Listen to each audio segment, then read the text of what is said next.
I told my mom her boyfriend kept trying to molest me and she won't believe me. Disclaimer, this is not my story time, it's sent me on Instagram. Once I was born, my father abandoned my mom and I. So my mom raised me on her own with the help of my grandma. My grandma decided to retire in a different state, so we didn't have her help anymore. This is when my mom started dating a new guy. He was really great. He was definitely a father figure. He took care of me and my mom, and he even had his own son, so we were about the same age. We were like the Brady Bunch. It was the happiest time in my life that I can remember. But soon my stepdad found out that my mother was cheating on him with a neighbor. He would go off to work and my brother and I would go to school. So my mom would have the neighbor come over and they would do whatever they would do. Another one of our neighbors decided to tell my stepdad the truth and he caught them. Quickly divorced my mom and abandoned me too. Because of this, my mom and I definitely have abandonment issues. But it was all my mother's fault from the beginning. She eventually met someone new when I was 16 years old. This man was not like my stepdad. He drank a lot and always invited his friends over. There were always strange grown men in my house. And my mom would constantly tell me to put on clothes before they saw me. But my mom just encouraged them to drink alcohol. Part 2 is up.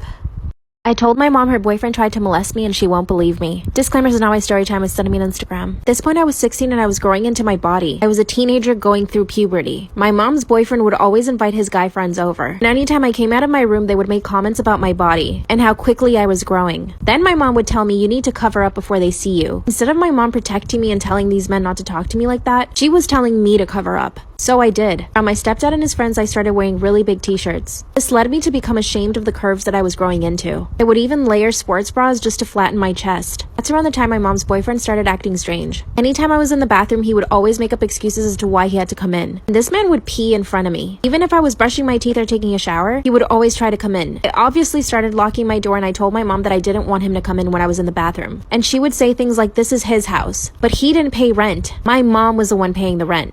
Oh yeah, and anytime I had my period, he always wanted to know certain details, like how much I bled. But it gets worse. Part 3 is up. I told my mom her boyfriend tried to molest me and she won't believe me. Disclaimer, it's not my story time, it's sending me on Instagram. Whenever he would start asking me questions about my period, I would automatically shut off. This was around the time where I got my first boyfriend. This is when I made the mistake of telling my mom the truth. She wanted me to invite my new boyfriend over and all she did was strut around in a tube top and shorts. And she kept saying things to him like, wow, you look so big for your age. She completely embarrassed me and my boyfriend actually felt so uncomfortable he went home. After that, my stepdad kept paying more and more attention to me. Anytime I was in my bedroom, he would always look for excuses to come in. He would knock on my door and he'd pretend like he wouldn't hear me say don't come in. And he would come in anyway whenever I was changing. Didn't have a lock on my door, so my boyfriend helped me install it. And when my mom's boyfriend found out, he threatened to beat up my boyfriend. One night he came into my bedroom and tried to touch me. I yelled at the top of my lungs and my mom came in. This woman pretended like nothing had happened. The next day she told me that I was just dreaming. Then she told me that I was just trying to provoke him. I actually ended up moving in with my boyfriend and we got married. Bye, toxic mom. My wife and I are expecting a child in October. We are nearly in our 30s and have been trying for a child for some time. I won't go into details, but it's been difficult. In February, we discovered that she was pregnant. Obviously, we were over the moon with joy. We began to prepare. We did everything you could possibly do to get ready. We planned a baby shower and sent out invitations. We prepared a beautiful room with custom-made crib by my father-in-law, who is a very talented woodworker, and we were extremely thorough in baby-proofing our home. During the baby-proofing, my wife started to suggest that we get rid of my cat, Bubba, who is 12 years old, and I've had since he was a kitten. I got him in college. I adopted him, and each of my 2 sisters adopted another kitten from the same litter. Bubba is extremely affectionate to me. So sweet and cuddly. He tolerates my wife, but is not affectionate towards her. To strangers, he's not nice. He has never bitten or scratched anyone, but he does a lot of hissing and yowling at people he is unfamiliar with. My wife was afraid that he'd scare the baby. He wouldn't be welcoming to the newborn, or that he'd hurt her. I argued gently, but eventually agreed. In her 28th week of pregnancy, we sent him to live with my parents. He was not happy there. My parents said he cried all day and walked around meowing 24 hours a day, looking for me. Tragically, my wife and I lost our child just weeks before she was due. We still don't have a lot of answers, and it's painful to get into. We mourned. We were inconsolable for weeks. I still can't think about it without feeling complete agony and loss. After a month, we returned to some level of normalcy, as normal as things could be. As normal as things could be anyway. We started to explore adoption. Last week, I told my wife that I was going to go pick up Bubba and bring him back home. She exploded. She said that under no circumstances would she allow him back in our house and that I had agreed to have him live with my parents. I missed him. He's been my best friend for years. He's been my loyal companion my entire life. She told me that I could pretty much choose between her or Bubba. I told her that I obviously would choose her, it's not even a question, but that I didn't understand her reasoning and I felt like she was being cruel. She had lived with him for 10 years and there had never been any problem. The adoption process can take anywhere from 8 to 12 months on average, and I'd like to spend that time having Bubba around. We haven't spoken about it since. This is the first fight we've had. Am I in the wrong for wanting to bring my cat back into my house after my wife's late stillbirth?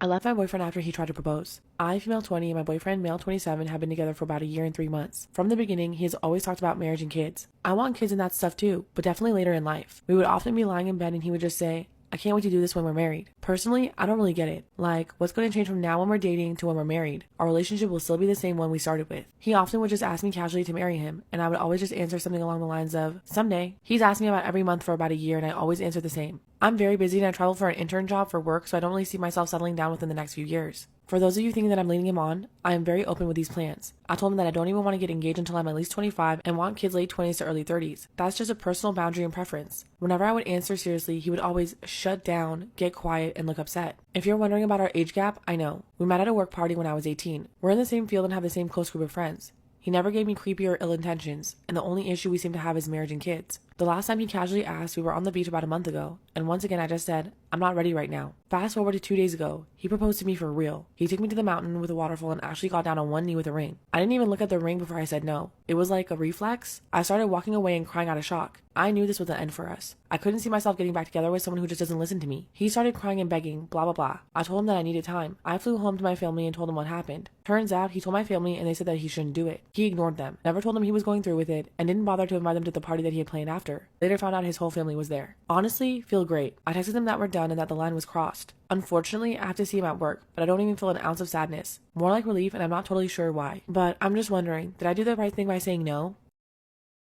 My best friend, we'll call her Maggie, and I met in freshman year of college. We are now roommates and moved in together 2 years ago. In 2015, my best friend spent spring break a couple states away and matched with a guy on Tinder. When she came back to campus, she immediately told me about him and how amazing he was and how they only went out to dinner once. This was obviously a lie, but that they were talking 24/7. I got super excited and asked to see a pic. That was the only picture of him that she's ever shown me. Over the past 5 years, he's literally been her whole world. She talks about him constantly. She always has her nose in her phone. She gets clingy when he takes too long to text back. She's cried to me a few times because she's looked on his social media and seen he was around other girls. My roommate doesn't have social media herself. I had asked a few times why they never met up again, and she said that they're both too busy and don't have the money for the trip. I even told her that he could stay with us and that would save some money. He sent presents and even flowers on Valentine's Day every year. They've basically been dating this whole time. So yesterday, my roommate picked up a shift at work and was gone. I get a knock on our door and I open it to a guy. He says hi, and I give a confused hi, and then he barges in and scoops me up into a hug. He starts saying, I thought you were working. I was hoping your roommate was here so I could surprise you when he got back. And I am so confused. I immediately get down and back away and let him know that I have absolutely no clue what he's talking about. My brain can't even process what's happening.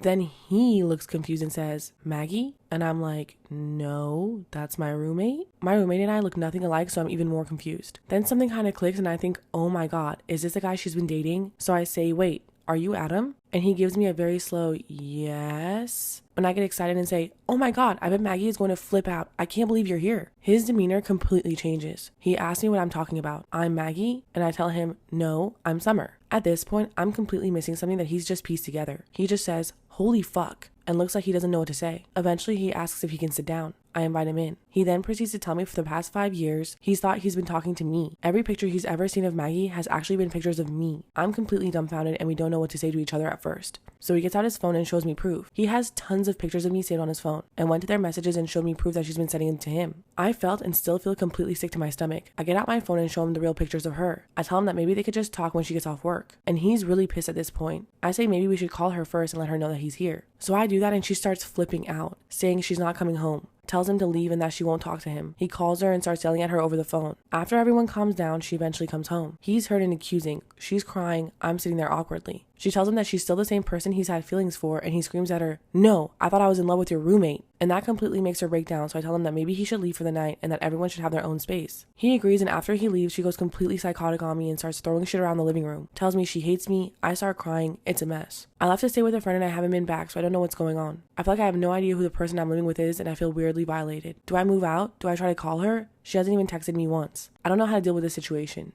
My girlfriend is accusing me of being gay because I didn't cheat on her. So we've been together for about 2 years now. She's always been the jealous type, but it's never bothered me because I'm not a very social person, so I never felt that she would have a reason to be jealous. She knows my schedule and I have the Life 360 app on my phone, so she knows my location at all times. I have this app because one day my father got into a car accident in a remote area and it saved his life. According to my girlfriend, women often hit on me. I really don't believe that is the case because I'm an average looking dude and don't put myself out there like that, but she insists this is the case. She's made multiple attempts to catfish me. She tried Facebook, but I won't accept a friend request or a message from someone that I don't know. She tried Instagram and it was the same. So then she tried Reddit, where I'm likely to respond to a message from a stranger. It was painfully obvious what she was trying to do. I've been using Reddit for a decade and know what the normal behavior looks like. She sent me a message like, I saw your post and you're so funny. Do you want to hook up? I live in your city, and attached a picture of an attractive woman. I knew it was BS and just replied, "You're not fooling anyone." The rest of the day, she gave me the cold shoulder and had an attitude. When I called her out, she said, "If you were a real man, you wouldn't have even responded to that message." I handed her my phone and passcode and told her that she can search everything.